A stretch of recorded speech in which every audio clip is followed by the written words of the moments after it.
Carolina Risotto. What's up, guys? I'm Carolina Risotto, and welcome to another episode of No Ducks Given podcast, the podcast where we talk openly and honestly about the highs and lows in life because vulnerability is a superpower, not a weakness. Today's episode is about redefining negative experiences, and joining us is singer-songwriter and entrepreneur from Chicago, Kiley Woodland.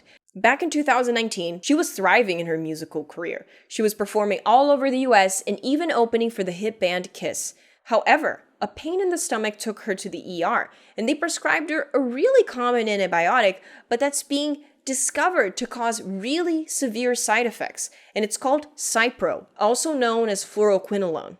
Even though she took the antibiotic in 2019, only in 2022, she found out she had been intoxicated by the antibiotic, and overnight, she lost her ability to walk.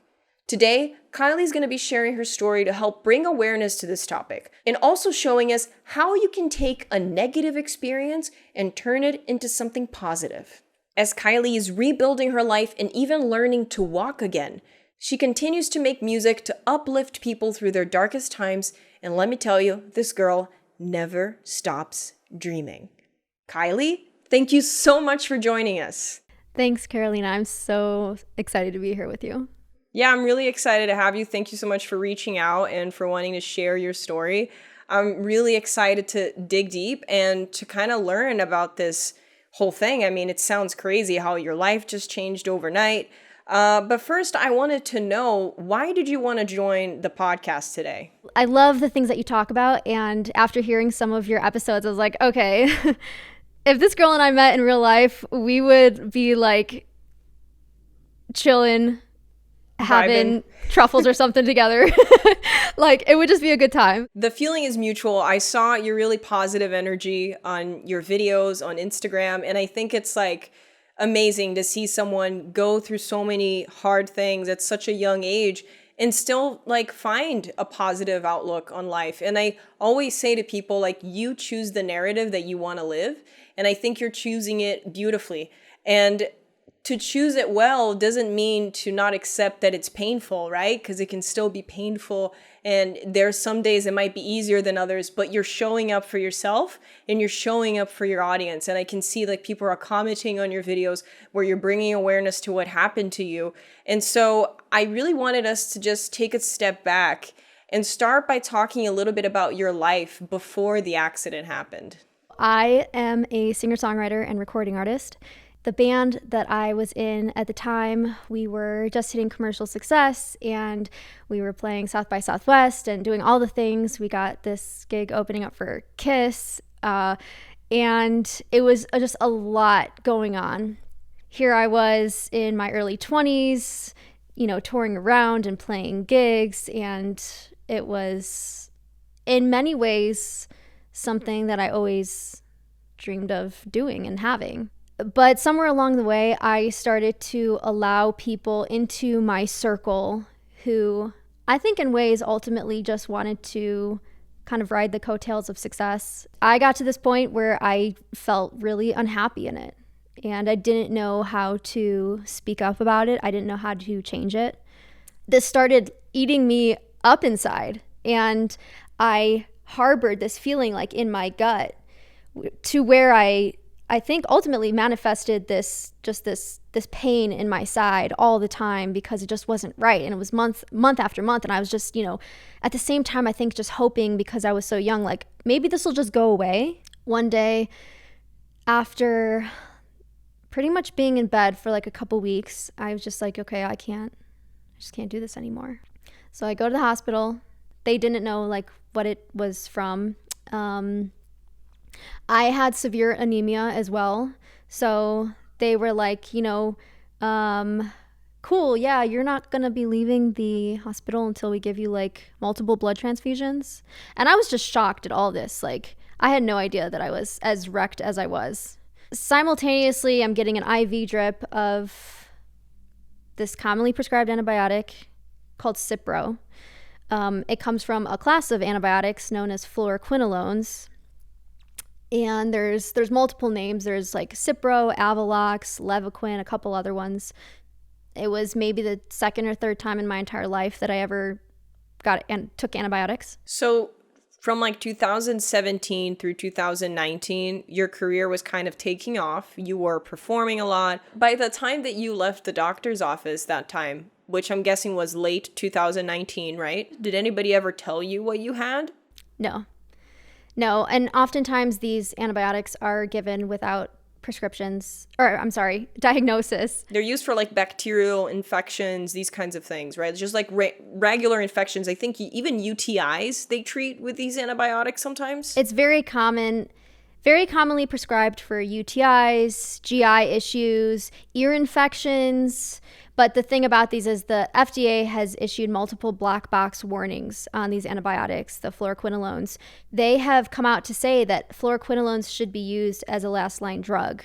So like for more severe medical cases. Right, like you're currently in the ICU and you're in sepsis and there's nothing else that can help you. Fluoroquinolones may in fact save your life. But if they're used for minor issues, a lot of times they cause all sorts of symptoms. For me, it was a whole host of issues that came on very slowly. So here's what I'm curious to understand, because sure, like you were going emotionally through things that are typical of young 20-year-olds trying to figure themselves out, trying to find their group of friends. And I totally feel you on that. And the fact that the emotional pain can also translate into physical pain. I had something really similar happen to me last year. It's kind of crazy how like when you're surrounding yourself with the wrong people and the wrong energy, like you can become physically sick from it. So I thought that was really insightful and I wanted to make a comment on that.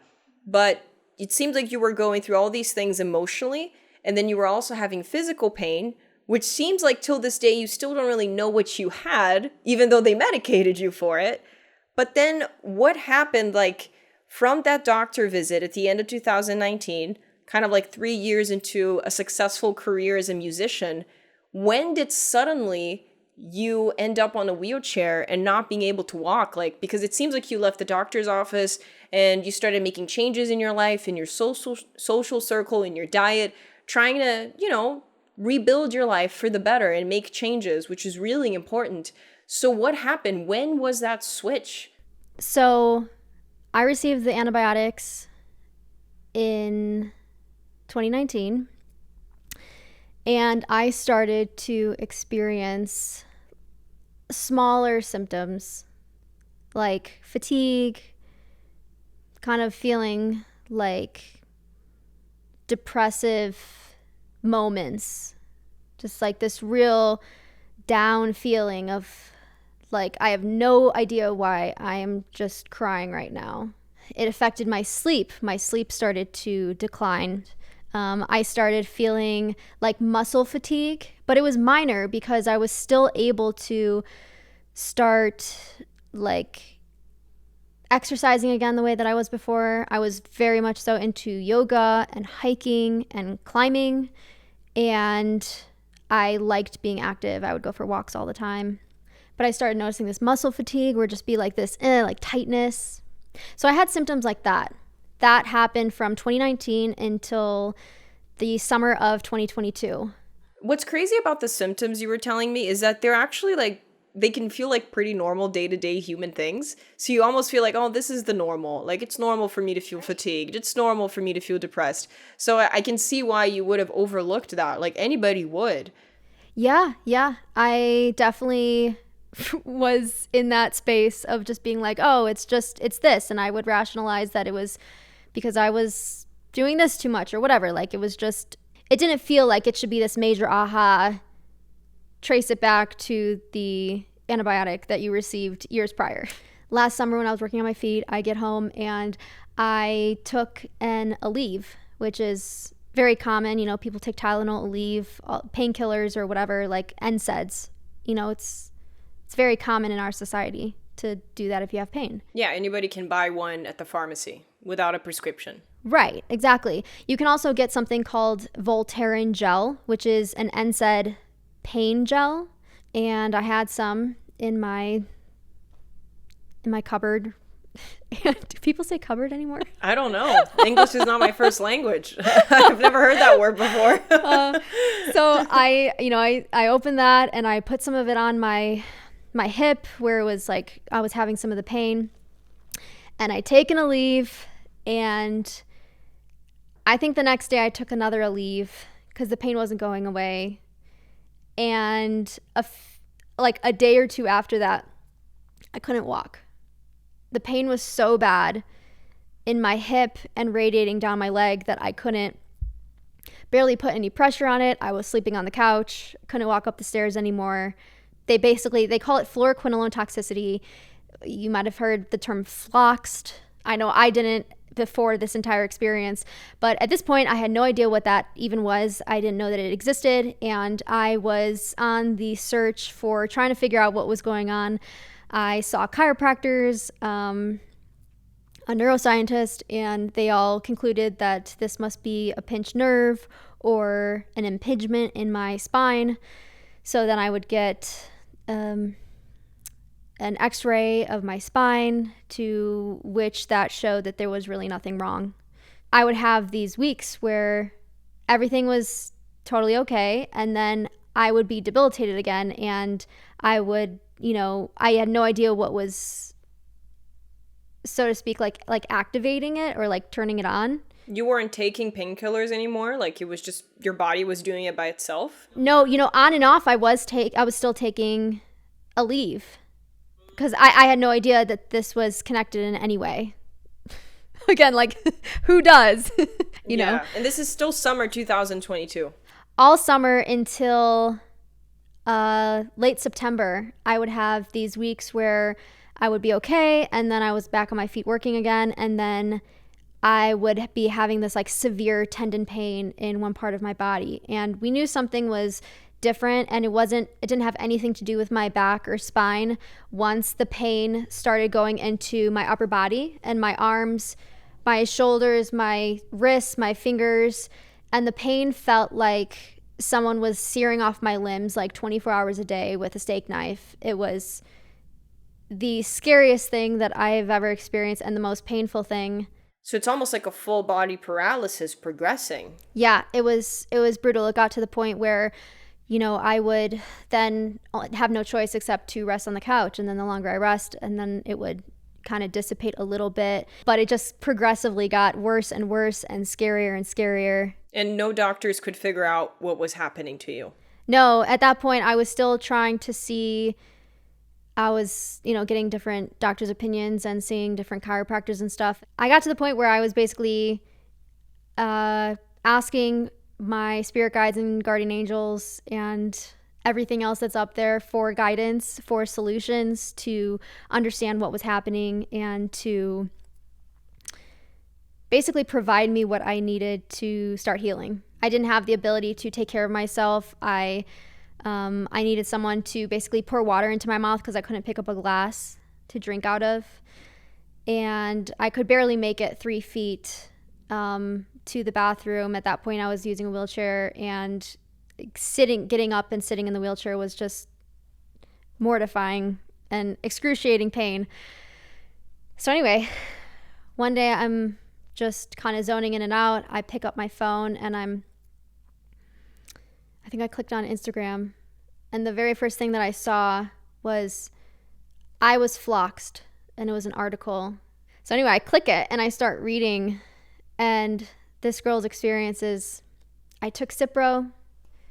I started experiencing all this muscle pain and my tendons and the central nervous system stuff and the neurological blah, blah, blah, blah, blah. Like this entire laundry list of symptoms. Essentially, that article led me to searching the topic incessantly until I was like, this is what happened. When was this? When did you find out you had been floxed? Or late October 2022. What'd you do with that information? Did you take it to a doctor? Yeah, I actually asked a few different doctors. Multiple doctors told me that was absolutely not what I was experiencing. Wow. Just said, yeah, that's not like possible. And then we found a doctor who believed me. Shout out to Dr. Galili in LA. He was also floxed himself years prior. He helps thousands of people worldwide to overcome fluoroquinolone toxicity. And I started feeling more like myself after the very first treatment. When did you start getting treated? Like November. So it's been 8 months of recovery. So how do you feel?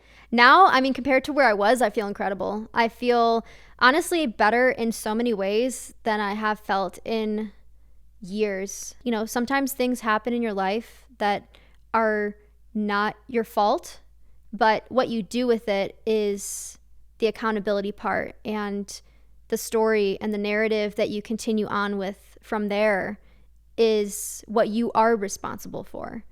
So this entire experience has taught me, you know, when you don't feel like you have anything left, that there is a lot that you can still be grateful for. There was one moment when I was on the couch, and this was before we knew that I was floxed. We have a fireplace that sits across from the couch. My head was tilted a little bit, and at the time, the only thing I could really see was the fireplace. And I could see the fire flicker, and at this point, I'm feeling such blinding tendon pain throughout my entire body. I can't move even a finger without feeling like my tendons are gonna just snap. But I see the fire flickering, and I see it out of the corner of my eye, and it's just sitting there. It's like just flickering. And I felt this overwhelming sense of like gratitude for my life. In that moment, I just felt like, at least I can still see. There are always things that we can be grateful for. And ultimately, if you can find those little wins and those little things to be grateful for, you can start stacking those moments. And even when you're going through hell, if you start stacking those moments, you start to create this overwhelming sense of good, like good energetic response in the body.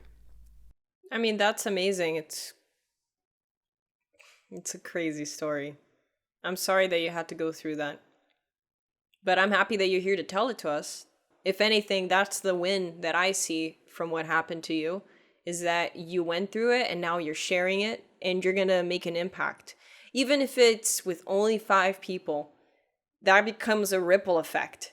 And then that becomes 10 and 20 and 30, and it keeps going. And so I think even the energy you're putting into the universe right now, it's going to come back to you as well, is even more healing and more information and more people wanting to help others and maybe even help you somehow. You know, maybe a doctor sees this podcast one day and is like, oh, I have another treatment that's going to help you. You never know. So I think it's really positive that the way that you're taking something that a lot of people would see as my life is over, and you're empowering yourself through that process and trying to empower other people through their healing. So congrats to you on that.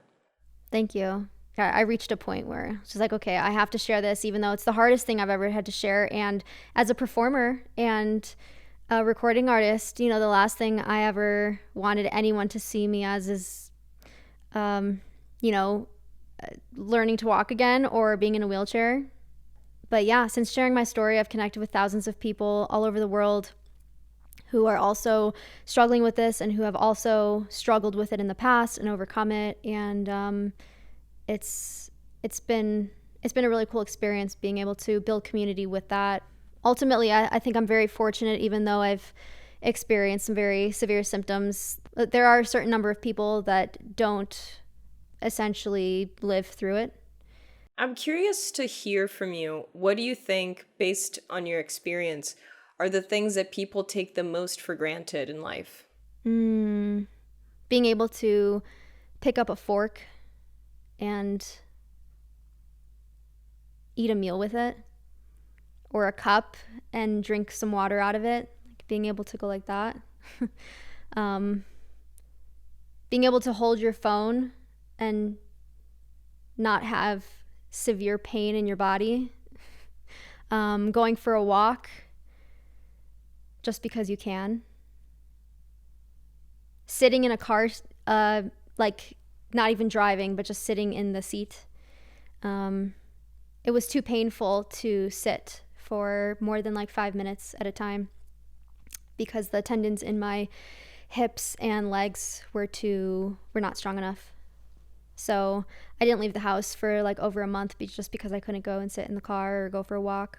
Do you think that emotion will last a lifetime in a sense? Like you will always be grateful for these small mundane things? Or do you also just think it's a moment in time and that eventually you will probably go back to your old ways and see this as something normal? I think it's a combination of a lot of things. At first I felt just extreme gratitude to the point where I would just, every single thing I would just start tearing up because I was like, oh my God, I can do it again. It's a space that you consciously choose to be in. You know, there are so many things right now that I still can't do. I can't even play the instruments that I have played for a large majority of my life because of the pain that like playing like this, and it just, you know, so my point is there's so many things I still can't do right now. Ultimately, I think no matter where you're at in life or what hardship you have faced, it's a conscious choice to recognize something as a gift and to feel gratitude towards it. You know, when you wake up and you can breathe and you feel the air and oxygen entering into your lungs, does that put a smile on your face because you can simply breathe? You know, do you have gratitude for when you open up your eyes and you can see the beauty around you and you can walk outside and feel the wind on your face? Since I've been back and I've been healing and becoming stronger, something like every single day getting my own cup of water feels like a victory, even though I have to still remind myself, like, okay, like give gratitude for that, like say thank you. For the first time just this week, I've walked up the stairs 2 times putting one foot after the other. For the longest time, I didn't have the strength in my right knee to step up on anything, so I was leading with my left leg. And so that was a major win. And so, you know, I get up to the top of the stairs and we're like, yeah, woohoo, high fives, you know, I just did that, yay. And that's one step closer to performing on stages again. It's one step closer to hiking and to, you know, things like that. So I can already imagine like even how far you're going to be a year from now. And I think this is a good reminder to dream as well. And because we're talking a lot about the mental game in things like this, right? How like your mental health or your thoughts, they can affect your physical health and your well-being. So I don't know, if anything, I would encourage you to dream about where you want to be and how far you want to go, because I really believe that someone with such strong willpower, if you imagine it, you can have it. And so I'm sure that you're going to make it back to stage and be performing your music. And I think it's really cool that your songs are also so empowering as well. And you're trying to, you know, help people with the cause. I can definitely connect the lyrics with the story and with what you're going through. So you're just making so much out of this, and that's so amazing. I'm wondering, why do you think people need to go through stuff like this, like through a really hard time or really tough experience, in order to value the basic things of life? Why do you think us humans are conditioned that way?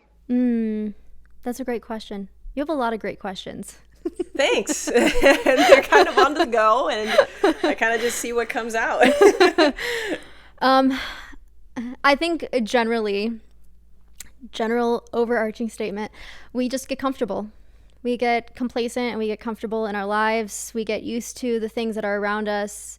You know, we get used to our house or apartment or our space. We get used to having a comfortable bed to sleep in. You know, we get used to kind of like all the mundane things that, oh, now I have to go fill up my car with gas. Like, well, you actually get to go fill up your car with gas because physically you can make it into your car and you can sit there and drive yourself over to the gas station and you have money to fill up your tank that will get you to other places and to enrich your life with new experiences.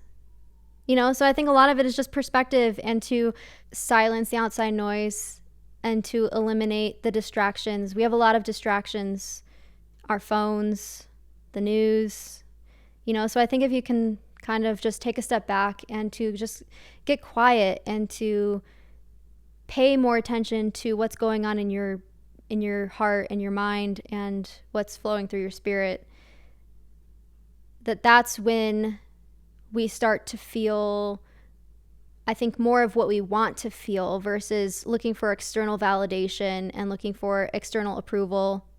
Considering you were literally forced to like sit with yourself and with your thoughts for so many months, and still, like, you're still recovering, you're still going through it, right? What do you think is the biggest thing that you learned about yourself that surprised you throughout this process? That you are way stronger and more capable than you ever realized, and it already exists inside you. That you already have the answers, you just have to get quiet and listen to what they are. I know I didn't feel like I had the strength to get through this, so I found other things, and music was one of the big ones. That's ultimately what we've created through this time, is the music that got us through it. There's so many gems in what you just said that I'm processing, and one of them, which, I don't know, the way you said it, just, I captured it differently than the other times I've heard this before, which is that we're a lot stronger than we think we are, and that energy is already in us. We just don't know.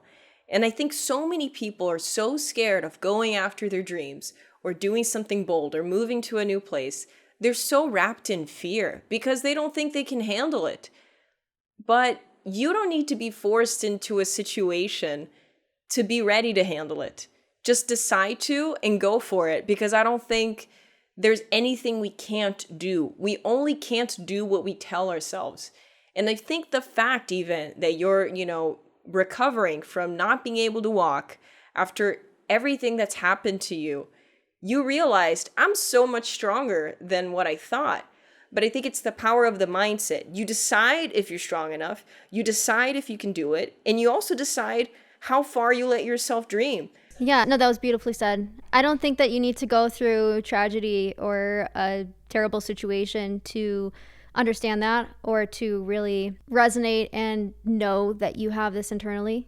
I think a lot of us are caught up in trying to find that external validation in other people, or waiting for someone else to come and tell us, oh, well, this is how blah, blah, blah, blah, blah. And it's like, you already have that within you. So yeah, I think the way to get there without the tragedy is to get quiet and to sit with yourself, to go to a peaceful place, to go to a place in nature that you like, where you can be connected to the earth, to put your feet on the ground, to silence the phone, to turn it off. You start putting the power back into your own hands, because you're choosing what you're giving your energy to.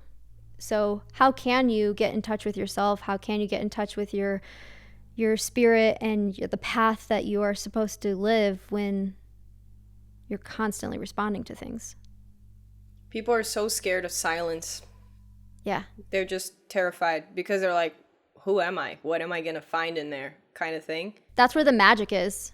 Yeah, that's the thing. I think people need to learn to sit in silence and to find gratitude in things. And during COVID, that's when I actually really strengthened the relationship with myself, because I was very much in a go, go, go mode where I would practice no self-care. I would just like wake up, go straight to work. I wouldn't even eat breakfast, journal, look outside. I would just drive to work, come back, and then do more work and go to sleep. I was like a robot. And I thought that, I'm being productive and that's good and that's what I need to do right now. But I was just missing so many hints about myself, about the path that I should go on. And I feel like when we start ignoring ourselves, that's when we go through depression. And I did that for like a long time. Even though I was living in LA and pursuing a career that I wanted, I was just ignoring so many sides of myself because I was so terrified of sitting in silence and admitting that I was doing everything wrong. Long term, this is not the direction you should be going. Like, look this way. Sometimes just a small shift of perspective. Like, stop for a second, try to connect the pieces of the puzzle together. And no one has the answer. No podcast, no book. It's only you. And I think that's what scares people, because it brings back the element that you mentioned earlier of responsibility. It's your responsibility to find that path and to build it and to discover who you are. And no one's going to tell you. So no matter the circumstance that you're in, it's your responsibility what happens to you and what you do with that. You know, you can choose the narrative. And it's tough, but I think it's much harder to ignore that, to ignore who you are long term, than to stop for a second and to actually look within. Because I think it gets easier and lighter really quickly when you actually start listening to yourself and responding to that. I mean, what do you think? Well said. Well said. Thank you. Some validation. That feels nice. No, that was very eloquently put. I agree. I think we get very comfortable outsourcing our power. Ooh. Damn, I felt that one. Oh my God. It's getting hot. Oh my God. So much knowledge. Damn. I think it's a lot of responsibility for people to admit that what we need is within us. Because that would mean that you have to facilitate that, right? You have to make those adjustments, like you were saying. You have to pivot in the areas that are necessary in order for you to become your best self, or the person that you're ultimately supposed to be in this lifetime. Now, there's a classic saying, which is everything happens for a reason. Do you believe that this happened to you for a reason? It's a good question. That's a hard question. Especially because you're still going through it. So there's no right or wrong answer. I wouldn't know how to answer that question. How can I best answer this question? I think ultimately what this experience has taught me and shown me is that it's really put me on the path I feel like I'm supposed to be on. And I feel that with my entire spirit and heart. So even though it hasn't been easy, it's really uncovered a lot of golden moments and opportunities and connections and just people who have come into my life who feel like angels who are watching out. That's a really miraculous thing to experience. It's been a little weird at times to experience that, where it's wow, now I feel like I'm on the most true path I've ever been on. How could that come from such darkness? The lightness is within you. That's why. You brought out the light. That's a good one. Yeah, thank you. I think things do happen for a reason. I think a lot of times you don't necessarily know what that reason is sometimes until years later. Someone told me that early on in this experience when I was just why did this happen? Why did this have to happen? I think surrendering to that and just being okay, what is all the good that can come from this? And just asking that question over and over again every single day, it has brought so much good into my life. And ultimately it's helping me be, I think, the version of myself that I came here to be. And it's been a bit of a reroute to authentically pursue and to unapologetically be who I'm supposed to be. I've always been a hardcore people pleaser to the point of my own detriment. Even if I'm sick and withering away and dying, I'm still going to try and put others first and people please. Damn. Okay, you're gonna have to listen to my episode about people pleasing. I would love to. So yeah, this experience has completely taken me out of that. It's the first time in my life that I'm able to now, create certain boundaries that I've needed for a really long time, and to hold to that and to pursue what my truth is and to stop worrying about what other people think.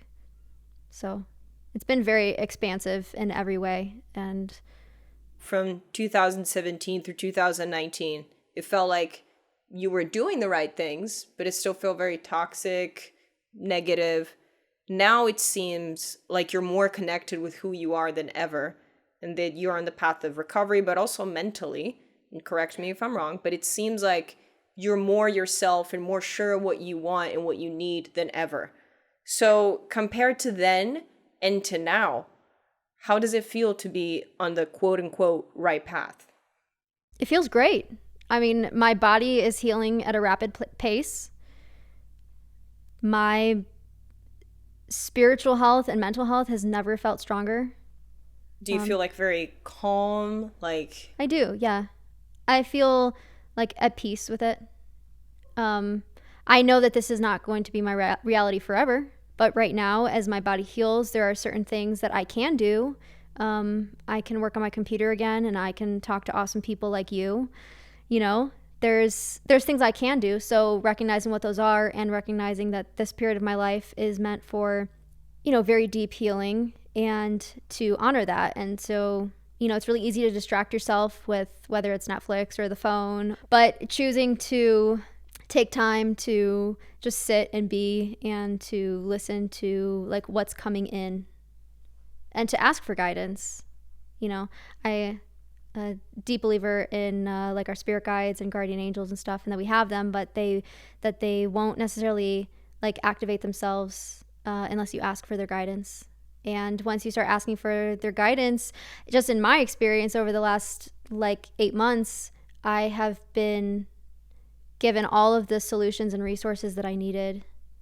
And that part feels amazing because you're just living more aligned with who you're supposed to be. So I agree. That's something that actually works a lot with me too.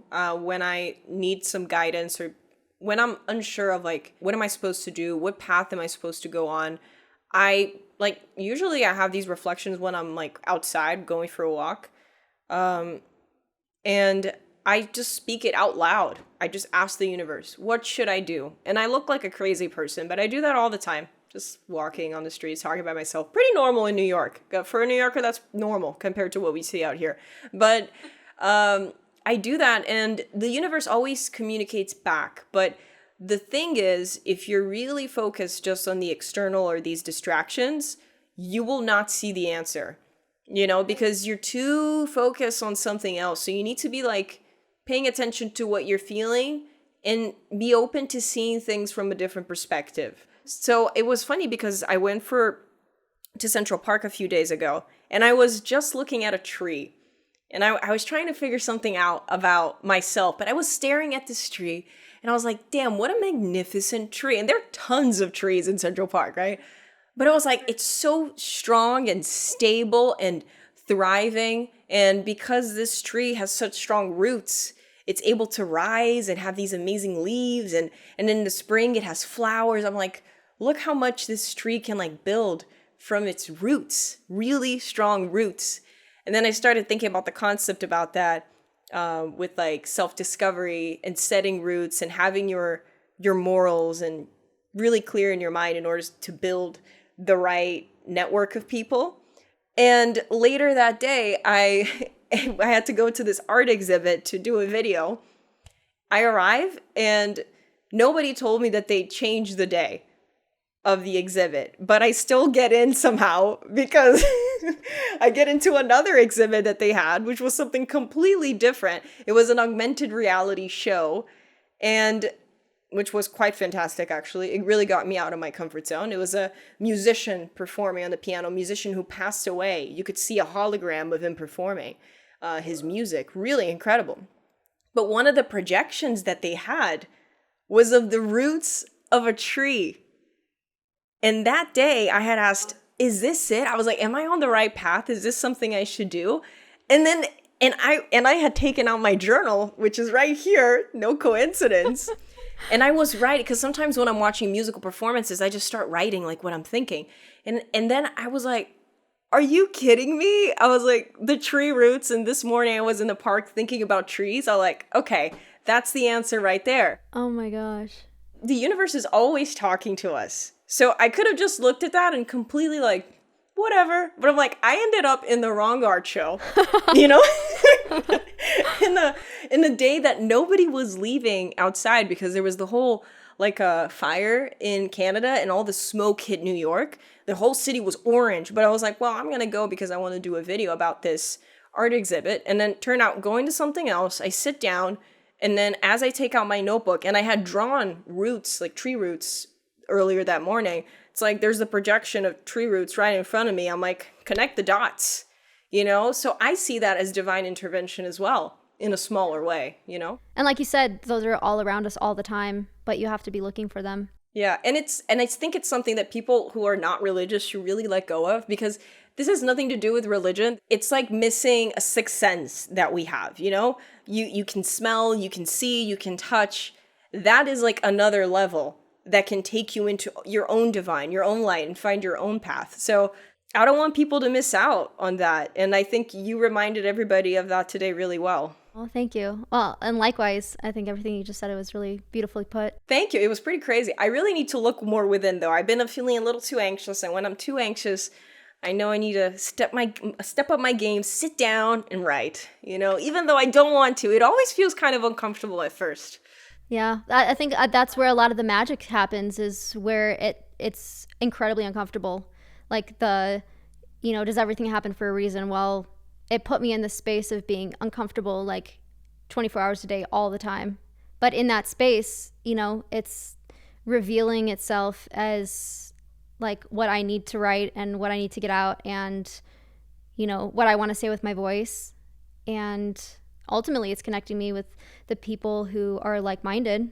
Something I wanted to add regarding the fluoroquinolone toxicity is that if you are someone who has also taken something like cipro, or someone who is suffering with all these weird symptoms, because often it's misdiagnosed as fibromyalgia, Lyme's disease, chronic pain, arthritis, look into this area, because a doctor is not going to likely tell you to. And to learn how to be your own best advocate, because ultimately, no matter how great your healthcare professional is, you are always your best advocate. And you know what it feels like to be in your body. Other people don't. So trust that and lean into that trust, because I know there were times when I didn't lean into that trust as much as I needed to. And I think if I would have had someone tell me those two things, to, look at the antibiotics or the drugs that you've been given and listen to how you're feeling. And those two things can take you far if you have also taken something like a fluoroquinolone. And I have a lot of resources on my social media. We're also building a Celebrate the Little Wins website with a lot of like different resource guides and ebooks and just information that we wish we had when all of this started to tear our lives apart, and essentially creating that community that I also wish I had when I was going through this, because the amount of people who gaslight you and tell you that you're crazy, or it's just anxiety, or it's not real, or this could never happen is so abundant. And it's the experience to physically go through it is already hard enough. So I feel deeply for these people who, a lot of them don't even know that they're experiencing it like me. But, I was very lucky that it didn't take me 14 years like it has for some of the people that I've talked to figure this out. Yeah, that's very well said. And I think it connects really well with everything that we talked about strengthening your relationship with yourself, because that also builds trust with yourself. So then when you're in a situation like that, where you're telling the doctor, this is what I'm feeling, this is what I think it is, you will, believe in that narrative because you trust yourself and what you're feeling. When you're too connected to the external, you're also going to take someone else's opinion a little too seriously. And doctors are people. They can be wrong too. So I think that's another important point of awareness from today. Yeah, absolutely. Where can people find you, and what are you willing to help people with, if anything, if people want to reach out to talk about this? Yeah. Well, at the end of the day, I'm not a doctor, so I don't give medical advice, but I do share my experience. And for anyone who reaches out to me, I try and respond to every person and just share my experience. So things that have helped and things that have gotten me through it, I'm very open and generous with. So feel free to reach out to me. And what's your handle on Instagram? My handle is Celebrate the Little Wins. And yeah, you can come and join me and celebrate your little wins too. My overarching theme and goal is to be on stages worldwide in stadiums, performing for thousands of people and singing our songs with people, getting through hard times together, and creating community through that. So the music is a very big part of my healing and my experience and my journey. And even though I'm not able physically right now to perform on stages, that's where I'm going. And so I would love for everyone to join me on that journey and to champion it together. And our new music project, I'm very excited about. That is definitely more of my, like I was explaining in the beginning, more of my, like, my dream and ultimate vision of what I desire. And that is The Lion and the River. And yeah, I'm so, like, excited and grateful to be here with you today, and excited to share the music that has come through these times, that have uplifted us through, like, the worst time in our lives. Thank you so much for, I think, really teaching us today about changing the narrative, turning a negative experience into something positive, and also reminding everybody to dream. Never stop dreaming. And I think that's an important reminder that we should tell ourselves every day, and get to know yourself better. There's only good things to come from getting to know yourself, which means get out your journal, go be alone, do good things, and be grateful for having some water. I love that. I'm going to have water differently now, I swear. I'm not even joking. I'm definitely going to really reflect on all of this, and I hope that all the listeners do too, about daily practices of gratefulness, because I think we all need it and we all can benefit from it. And like you were saying before, it's like it starts adding up on top of great thing and great thing and great thing. And then suddenly your whole world changes. And that plus dreaming, I think it's the recipe for happiness, success, all good things together. So thank you so much for joining us. Everybody, please check out her work. Please follow her, listen to her music. It's super empowering and extremely well produced. My sister's a professional musician, so I have high standards. Great music. Go listen to it. Thank you. Shout out to Eric, who's an incredible producer and who songwriter. helped us put this together. Thanks, Eric. He's the one that I'm working on this project with. We're so excited to be sharing it. Thank you so much for joining. Everybody, I'm Carolina Risotto. This was No Ducks Given podcast. Remember to follow us on all platforms to give this podcast a nice review. We will see you on the next episode. Quack. Quack. There you go.